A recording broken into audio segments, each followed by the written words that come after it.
বয়স বাড়লেও জীবনের উচ্চতা যেন থেমে গেছে 2.5 ফুটেই। 13 বছরের জহুরা, যে বয়সে শিশুরা স্কুলে খাতা কলম নিয়ে দৌড়ায়, সেই বয়সে বাড়ি থেকে এক পা বাইরে ফেলতেও ভয় পায়। সমবয়সীদের হাসি খুশির মাঝে সে একাকী, কখনো মায়ের সঙ্গে খেলে, কখনো বিড়াল, কুকুর বা বিষাক্ত সাপ হয়ে ওঠে কখনো তার খেলার সঙ্গী। তার চোখে অশ্রু আর মনে এক অদেখার স্বপ্ন।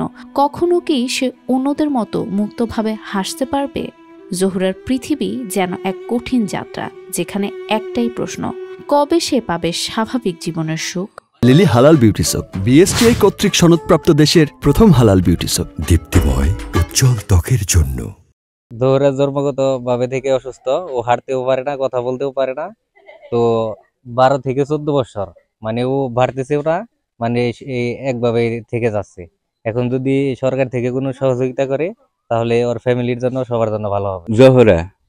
জহুরা মেয়েটা হলো বয়স হলো 14-29 ইঞ্চি, কিন্তু দেখতে দেখা যায় খাটু। জহুরার মা হলো অসুস্থ, জন্মকাল কারণ থেকে অসুস্থ।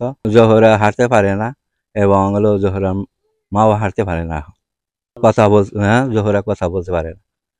সরকারে জানি একটু 15 বছর আগে এক বুক আশা নিয়ে বিয়ের পিড়িতে বসেছিলেন টাঙ্গাইলের মির্জাপুর উপজেলার বালিজান গ্রামের শাহনাজ আক্তার। বিয়ের 2 বছর পর জাকির এবং শাহনাজের ঘরে জন্ম নেয় ফুটফুটে শিশু জহুরা। 13 বছরেও মেয়ের মুখে মা কিংবা বাবা ডাক শোনার স্বপ্ন পূরণ হয়নি তাদের। জহুরা জন্ম নিয়েছিল স্বাভাবিক শিশু হিসেবে। একটা সময় পরিবার ধীরে ধীরে বুঝতে পারেন তাদের মেয়েটি অন্য 8-10 জনের মতো নয়। মেয়ের এই অবস্থা দেখে ধীরে ধীরে মানসিক ভারসাম্য হারিয়ে ফেলেন মা শাহনাজ। আমাদের মেয়ে সাজার দরকার। আমি কথা করতে পারি না, আমার মেয়ে কথা বলতে পারে না, হাঁটাতে ছিল না, জন্মের থেকে অসুখ। সরকারের কাছে সাহায্য চাই। পূর্বের থেকেই স্বামী স্ত্রীর মধ্যে রক্তের সম্পর্ক থাকায় জেনেটিক কারণে এ ধরনের সমস্যা হতে পারে বলে ধারণা চিকিৎসকদের। তবে এর চিকিৎসা থাকলেও তা অত্যন্ত ব্যয়বহুল। ডেলিভারির জন্মের থেকেই আসলে এই সমস্যাটা ছিল। আর একটা যেটা আপনার পজিটিভ ফাইন্ডিংস, যে বাচ্চার বাবা এবং মা আত্মীয়তার সম্পর্ক, রক্তের আত্মীয়তার সম্পর্ক, আমরা যেটা মেডিকেল টার্মে কনসেঙ্গুইনিটি অফ ম্যারেজ বলি, আপনার এটা একটা পয়েন্ট।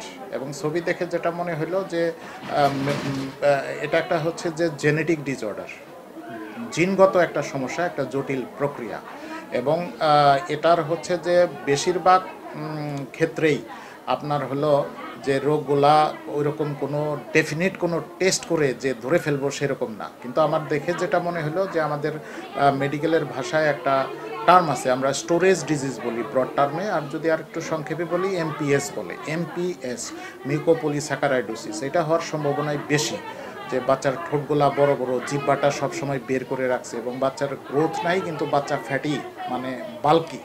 তো এটা হচ্ছে মিউকোপলিস্যাকারাইডোসিস, এটার দিকেই বেশি যায়। সেটা হলো কনজেনিটাল হাইপোথাইরয়েডিজম। কনজেনিটাল হাইপোথাইরয়েডিজমের বাচ্চাগুলোও এরকম গ্রোথ হয় না, একটু বাল্কি থাকে, জিহ্বাটা বের করে রাখে, মানে ওদের জিহ্বাটা হয় একটু বড়, এটার সাথে যায়। কিন্তু সেটা হচ্ছে যে কনজেনিটাল হাইপোথাইরয়েডিজম হলে এটা একটু সহজ, মানে এটা কিছু টেস্ট করলে ধরা পড়ে যাবে। আমরা যদি FT4 মানে থাইরয়েড ফাংশন টেস্ট বলি যেটা, এটা যদি করি এটা হইতে পারে। এখন যেহেতু বাচ্চাটার 14 বছর বয়স হয়ে গেছে, এই বাচ্চার চিকিৎসা আসলে একটু জটিল।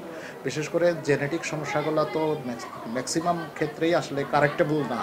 আর যদি কনজেনিটাল হাইপোথাইরয়েডিজম ওই দিকে হয়, হয়তো তাকে হরমোন দিয়ে চিকিৎসা করলে তাকে প্রোগ্রেশনটা রোখা যাবে। বাট এই 14 বছর বয়সে যে ক্ষতিটুকু হয়ে গেছে সেইটুকু আসলে ফিরিয়ে আনার মতো না।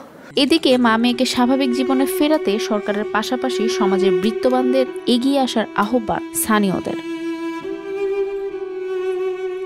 News desk, RTV।